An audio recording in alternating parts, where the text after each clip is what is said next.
Sí, señor. Ahí. Bueno, entonces ahora volvemos.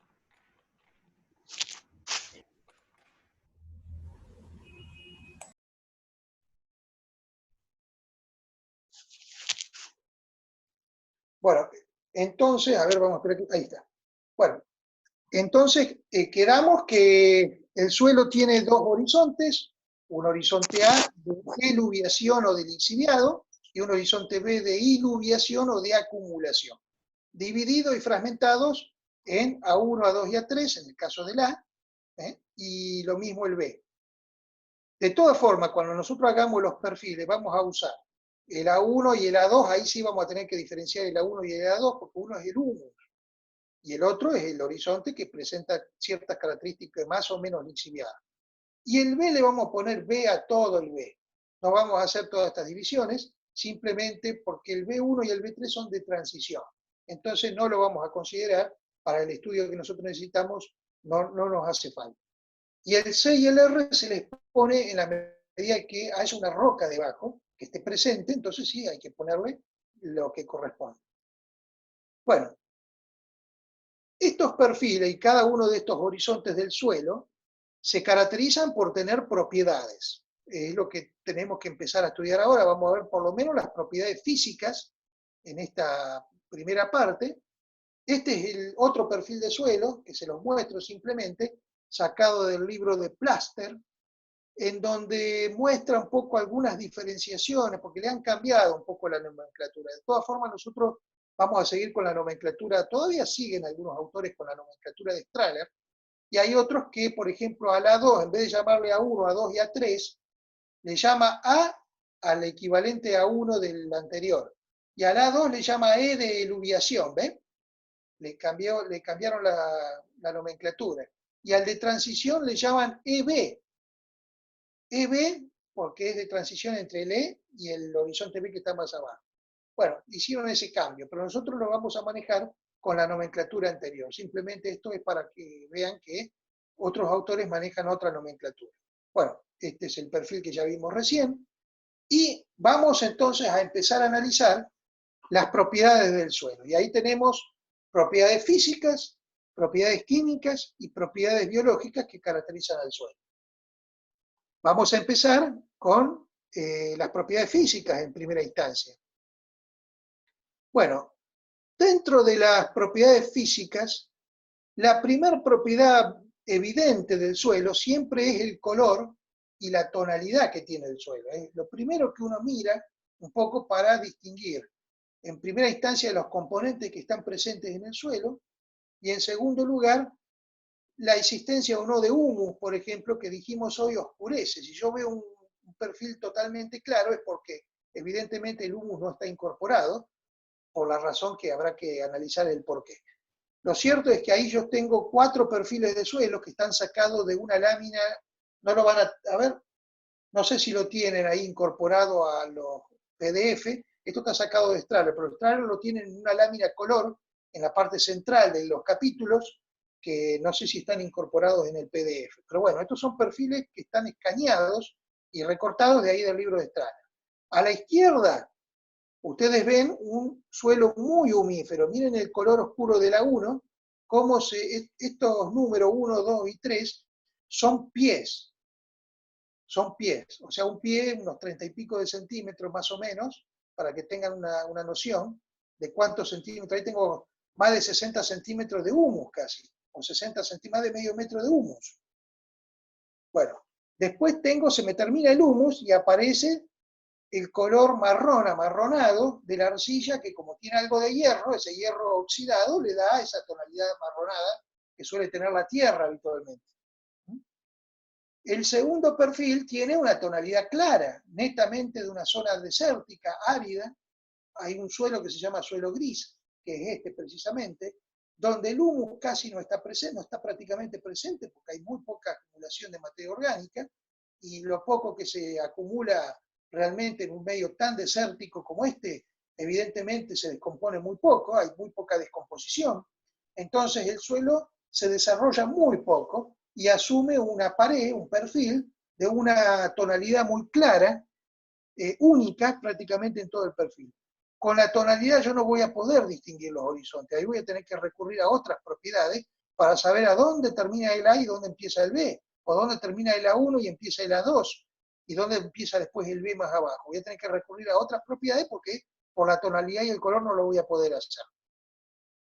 El tercer perfil, de izquierda a derecha, ¿no? El tercer perfil muestra una tonalidad media marrón, parda, esos son los suelos pardos, que tiene humus acumulado arriba, pero muy poquito, casi no se nota la diferenciación tampoco entre el A1 y el A2, le han puesto una A, porque no se nota. Fíjense que en el primer perfil sí le pusieron A1, porque se nota muy bien la presencia del humo, pero en el tercero no. Entonces, como no pudieron diferenciarlo, le pusieron directamente la A y no hicieron diferenciación de A1 y A2. Y más abajo en el B, por los ascensos capilares, esto se da en regiones con una estación seca. En la estación seca, ¿qué hace? En la estación húmeda hay lixiviación, o sea que el agua va de arriba hacia abajo según la gravedad. Pero en la estación seca, la capilaridad lleva a que el agua, con materiales disueltos, empiece a ascender por los microporos que tiene el suelo y deje a una cierta profundidad depositado justamente el material, en este caso CCA, significa carbonato de calcio. O sea, esas son pelotitas, eso se llama, tiene un nombre, caliche, son unas pelotitas blancas que se depositan habitualmente. Los tenemos en nuestro suelo nosotros, pero tenemos pelotitas muy, muy separadas unas con otras, no están así, ¿eh? Esto es de una zona muy seca, demasiado seca, para que haya semejante bodoque de color blanco. Acá lo que tenemos de tanto en tanto, un caliche, una pelotita blanca, que a veces cuando uno quiere cavar con la pala, choca, siente un crujido, justamente porque están esas acumulaciones, esas concreciones de carbonato de calcio. Puede ser de otra cosa, eso puede ser de cloruro de sodio, puede ser de carbonatos, pueden ser de sulfato, pueden ser de varios componentes salinos que están disueltos en el agua y que en el momento en que el agua asciende capilarmente y después se evapora, deja eso depositado. Roca sedimentaria química. Vamos, ¿se acuerdan en geomorfología? Esas son las sedimentarias, se sedimenta químicamente. Eso es química, no es plástica ni es organógena, es química, por cuestión química. Bueno, y en el último perfil, el que tenemos más a la derecha, y bueno, ahí ya estamos viendo una coloración más rojiza. Todo el perfil está más enrojecido. Eso habla de dos cosas. Habla de un medio que tiene mucho hierro, ese hierro está en un estado de oxidación, pero al mismo tiempo es una zona de calor, un desierto caluroso. El calor genera una deshidratación del hierro oxidado y lo enrojece. A nosotros no se nos enrojece acá el suelo, se nos amarrona, porque no tiene la deshidratación que tiene el hierro oxidado en la región tropical calurosa. Entonces, por eso las tonalidades distintas, pardas, marrones, rojo ya en la zona tropical. Esto es un desierto de la zona tropical, ahí se enrojecen los suelos. Como es desierto, tampoco vemos tanto humus. En fin, los perfiles siempre distinguen y están en relación directa a las condiciones del clima. Ya lo vimos en el sistema biogeográfico. El clima es un elemento esencial para explicar el perfil de la mayoría de los suelos. Incide en la mayoría de los suelos. Bueno, entonces el color. Esa es una propiedad. Otra propiedad importante es la textura del suelo. ¿Qué es la textura del suelo? Es el tamaño granulométrico de las partículas integrantes del suelo. Esos componentes que integran el suelo están dotados de un cierto tamaño granulométrico. Ahí se los dice bien, textura, corresponde al tamaño de las partículas. Básicamente, un suelo tiene 3 granulometrías distintas mezcladas. Esas 3 granulometrías las tienen en ese diagrama triangular que tienen a la derecha, en donde esto es un diagrama que utilizan mucho los edafólogos. Fíjense que en uno de los lados del triángulo, del lado izquierdo, tienen representada la arcilla, de 0 a 100% en la parte superior. El porcentaje de arcilla, que es uno de los componentes granulométricos que tiene el suelo. En el otro lado del triángulo, del lado derecho, de 0 a 100%, tienen el otro gran componente del suelo, que es el limo. Granulométricamente un poquito más grande que la arcilla. La arcilla tiene menos de las partículas, menos de 0,002 milímetros. Y el limo ya tiene dimensiones un poquito mayores a 0,002 milímetros. Bien, y en la base del triángulo, también de 0 a 100%, tengo el tercer gran elemento granulométrico del suelo, que es la arena. La arena ya es más grande. La arena ya le sacamos un 0 y llega hasta inclusive 1 milímetro. La arena grosera, los granos de arena groseros suelen tener hasta 1 milímetro de dimensión. Ya más de 1 milímetro puede haber un gránulo, se le llama, ya cuando tiene más de 1 milímetro, hasta 2 milímetros más o menos, que a eso no se le llama arena, esa arena tan tosca, se le llama sábulo. Pero bueno, el suelo tiene 3 componentes, arcilla, limo y arena, y están mezclados. No es bueno que un suelo sea netamente arcilloso, porque la arcilla se pegotea toda, como una plastilina, y no le da porosidad al suelo, así que no tiene dónde alojar al agua, el agua no infiltra tampoco, no hay quimismo en el suelo. Si todo fuera arcilla, no tendríamos esa capacidad. Tampoco es bueno que sea arenoso. Si todo es arena, el agua percola con facilidad y se va todo. Entonces no queda el agua. Entonces, siempre es bueno. ¿Cuál es la mejor textura? Vamos a preguntar eso. La equilibrada, ahí se los dice al final. ¿Cuál es la mejor textura? La que tiene un poquito de las 3, mezclado. Arcilla, limo y arena, en un cierto porcentaje las 3. Entonces, este diagrama sirve justamente para, con una triple entrada, ¿qué hacen los edafólogos? Van al campo, hacen un pozo, lo que se llama una calicata, toman las muestras a distintas profundidades, en los distintos horizontes, lo etiquetan, lo llevan a un laboratorio de análisis físico del suelo, y ahí lo someten al zarandeo. Zaranda con distintas grillas, para separar las distintas fracciones, y sacan los porcentajes que tiene el suelo, de arcilla, limo y arena.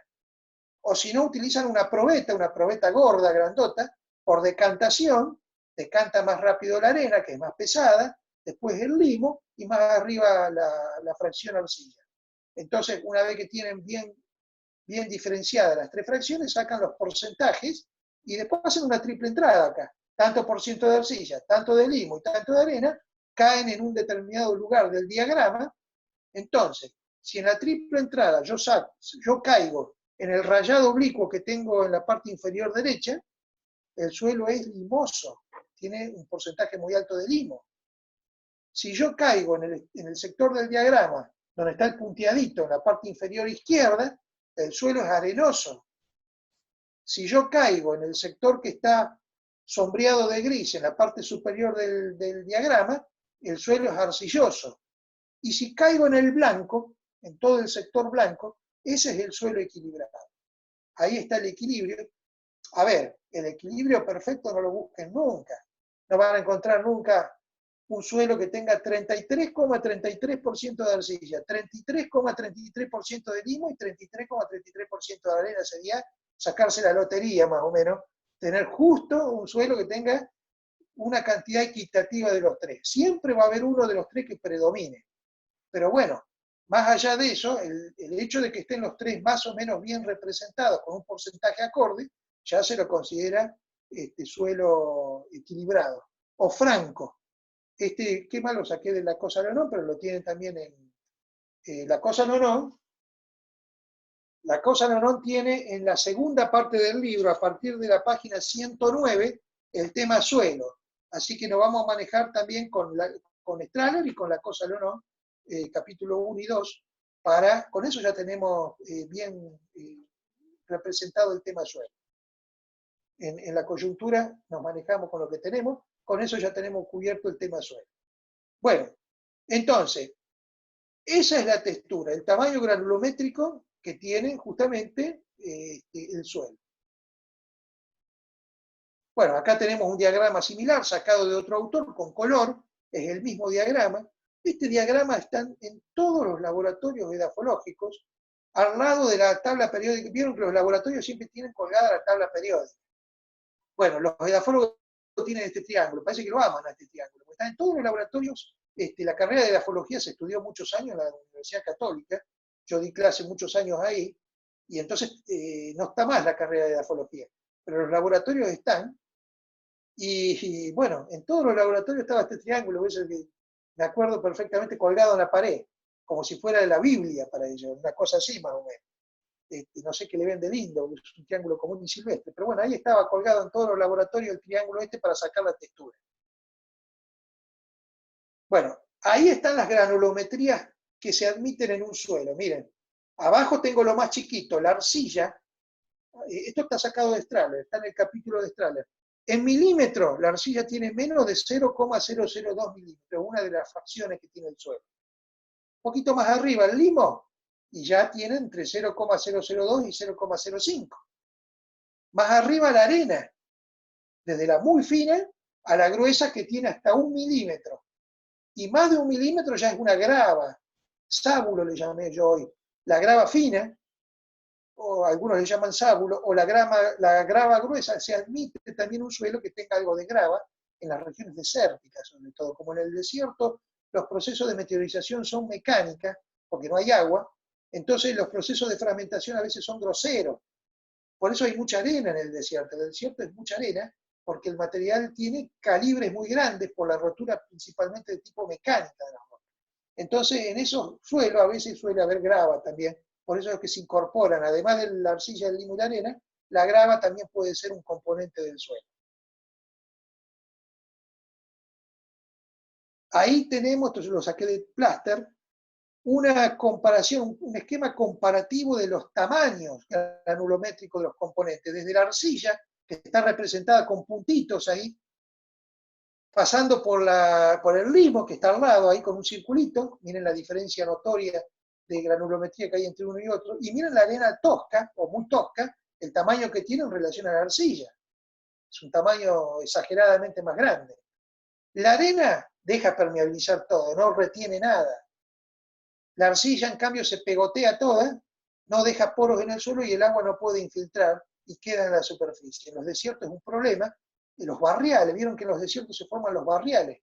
Bueno, esos barriales que se forman en las depresiones habitualmente, ahí va a parar el limo, habitualmente genera de que el agua no infiltre y se inunde. Cuando llueve se inunda el barrial, se genera como una lagunita y hasta que no se evapore toda esa agua, el barrial queda prácticamente, ahí se produce la hidroclastía, porque se resquebraja la parte superficial, que es la que captó toda el agua, y queda después todo resquebrajado el barrial.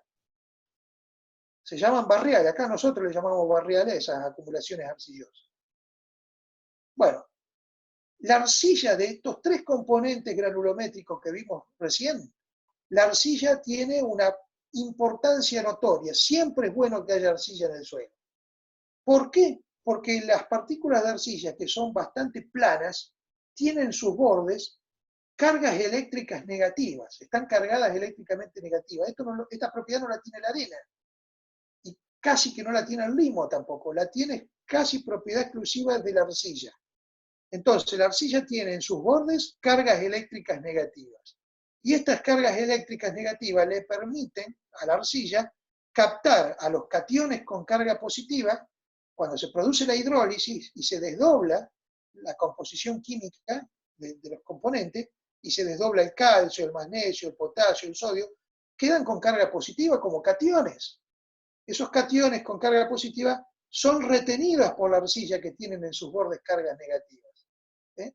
Actúa como si fuera un imán, succionando y captando por una fuerza que se llama fuerza de adhesión, que vamos a ver en la clase que viene, las capta y las retiene ahí.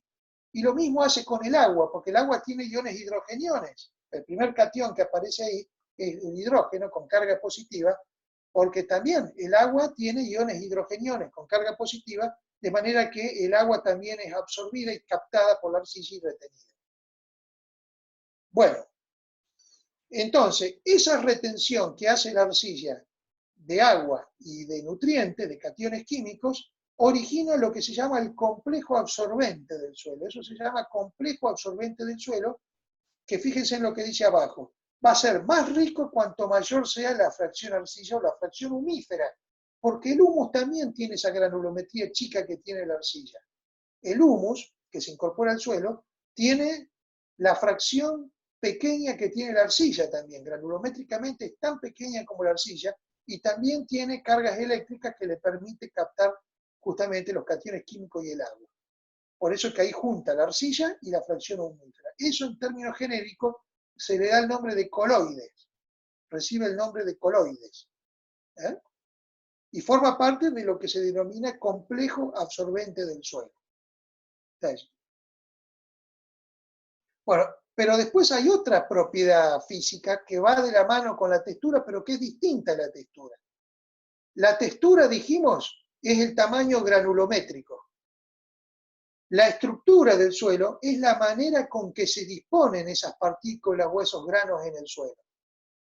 Es decir, esas partículas, independientemente del tamaño que tengan, se disponen de una cierta manera.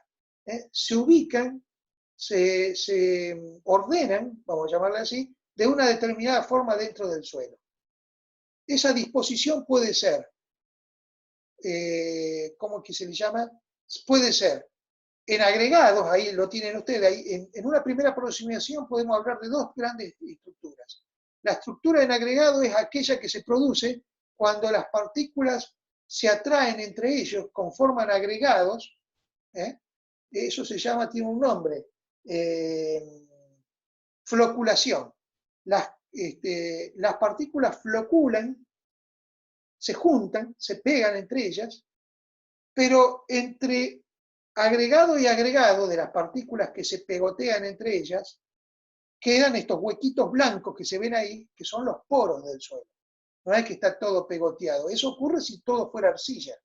Pero como la arcilla está mezclada con algo de arena, y la arena medio como que pone un freno ahí, digamos, bueno, hasta acá pegate, de acá para acá, entonces ahí seguramente hay algo de arena, entonces ahí queda un huequito armado. Entonces es una estructura en agregado, con componentes que se pegan, que floculan, y con poros que quedan entre medios, dándole aireación al suelo y permitiendo que el agua quede alojada también allí. Es la mejor estructura esa. Esa es la mejor. Epa, se cortó. Esperen un poquito que no sé qué es lo que está pasando. Esperen que entro de nuevo. Vamos de nuevo.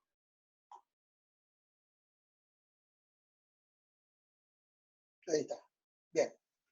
Bueno.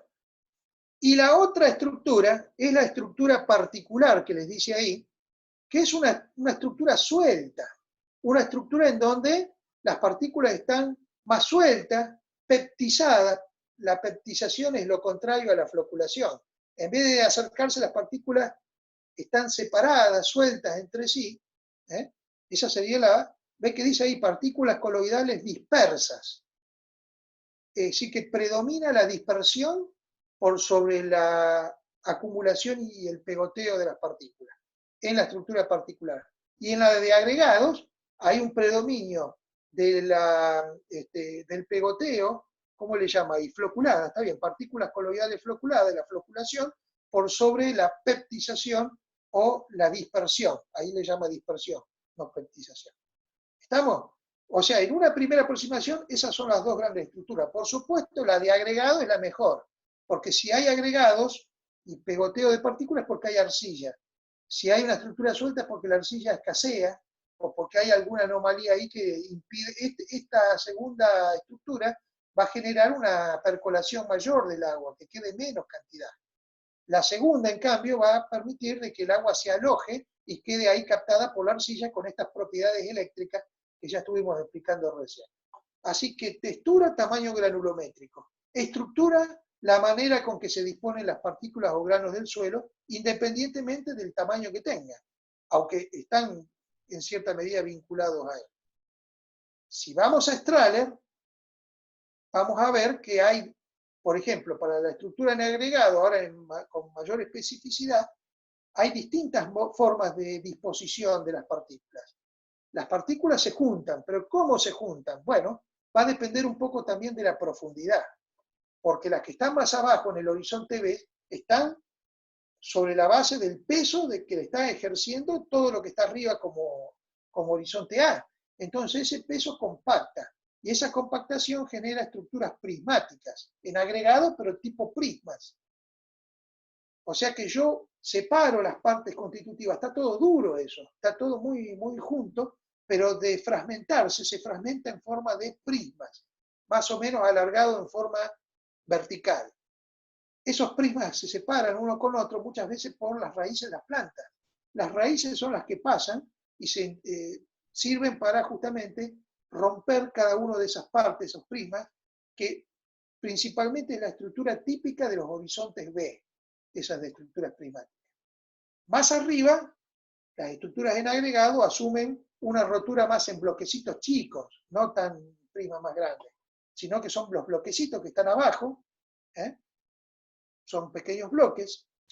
Y otro tipo de estructura también así muy compacta es la estructura laminar que estamos viendo en la parte inferior derecha, que esa estructura no es muy buena que digamos, porque es la típica estructura que aparece cuando hay pisoteo de animales, por ejemplo, la cantidad de animales por encima de lo que debiera haber, o hay máquinas pesadas que trabajan, por ejemplo, en el suelo y que generan una compactación de tal magnitud que esto es como el metamorfismo de las rocas, ¿vieron?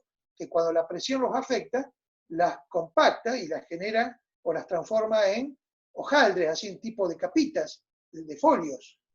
Acá pasa más o menos lo mismo, salvando las diferencias entre un fenómeno y otro. Aquellos son fenómenos de millones de años.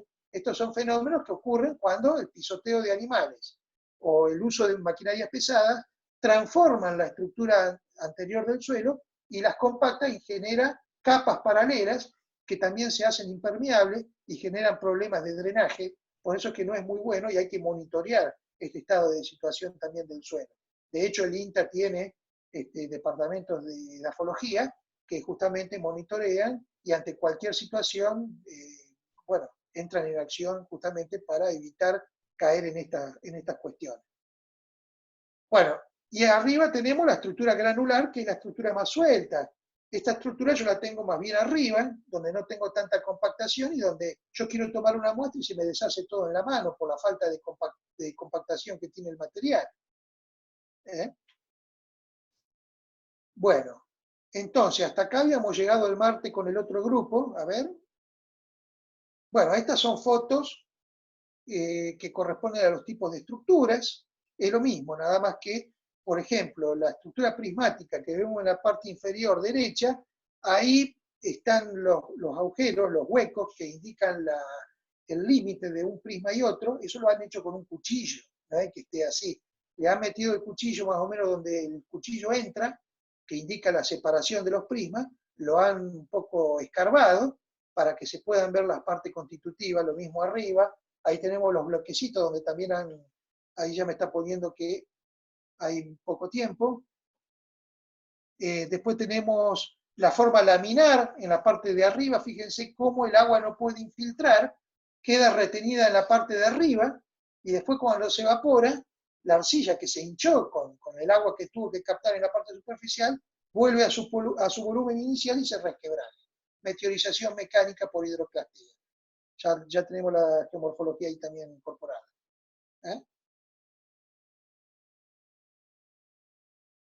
Bueno, y vamos a aprovechar los minutos que nos quedan para esto, que es lo último ya que les voy a dar. Vinculado a la estructura y a la textura, tenemos tres conceptos que son fundamentales. Uno es la porosidad del suelo. Ahí tenemos la porosidad. Bueno, se pueden distinguir dos tipos de poros en los suelos.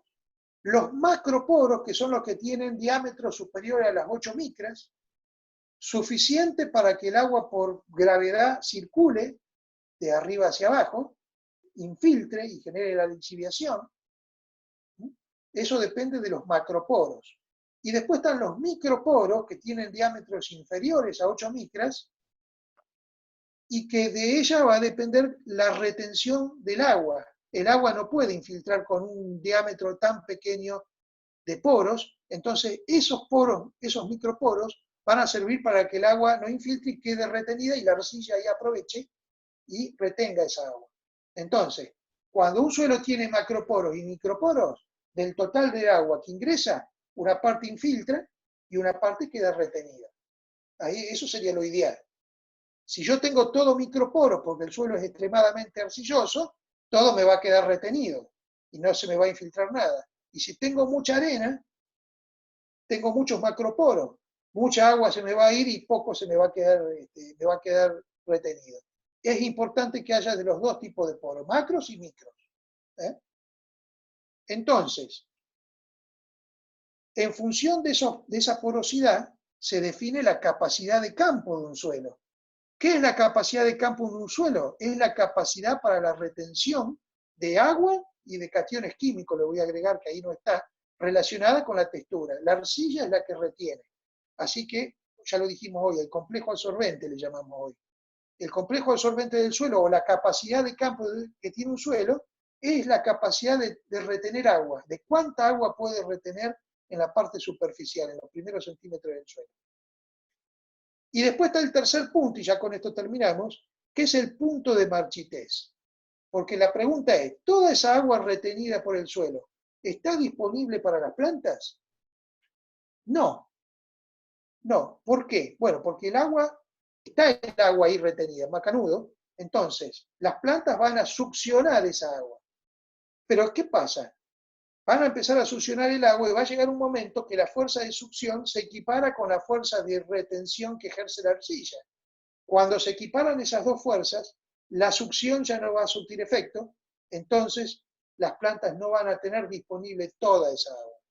Van a tener disponible una parte nada más, porque la fuerza de atracción que ejerce la arcilla es mayor que la de succión de las plantas. Entonces, la planta va a captar el agua que está más separada de la pared de la partícula de arcilla, pero la que está más cerca de la pared de la arcilla está tan pegada a una fuerza superior a la de la succión de la planta que la planta no lo va a poder despegar. Entonces, eso se llama punto de marchitez. Es el límite hasta donde las plantas pueden absorber agua. Coincide con el punto de equiparación entre la fuerza de retención por capilaridad y la de succión ejercida por las plantas. Eso se llama punto de marchitez. Bueno, y ya después tenemos que pasar a otras propiedades, las químicas, el pH del suelo, etcétera. Eso en todo caso lo vemos en la clase que viene. Bueno, quedan 5 minutos. Escucho preguntas, si quieren preguntar algo, si hay algo que no se entendió.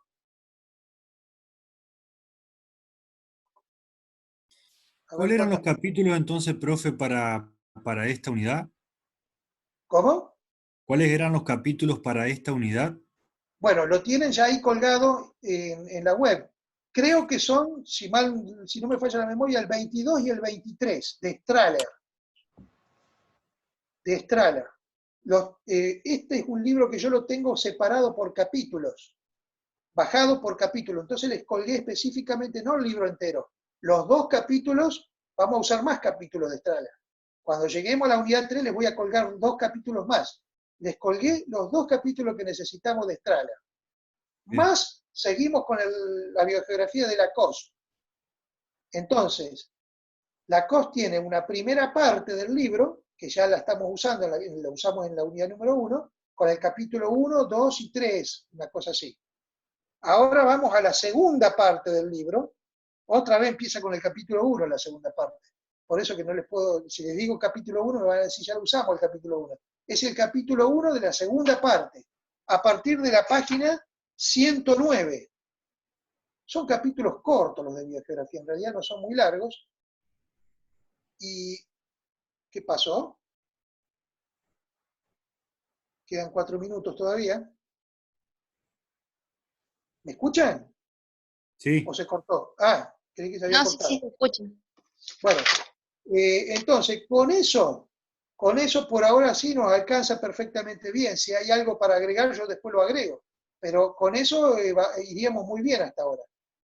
Después ustedes van a ver que hay otros libros ahí de edafología. Está el libro de Conti, a lo mejor ese lo usamos después para la parte de cuando clasifiquemos a los suelos. Ya me voy a fijar yo si hay algo interesante a sacar de ahí para los suelos de la República Argentina, para algo más específico.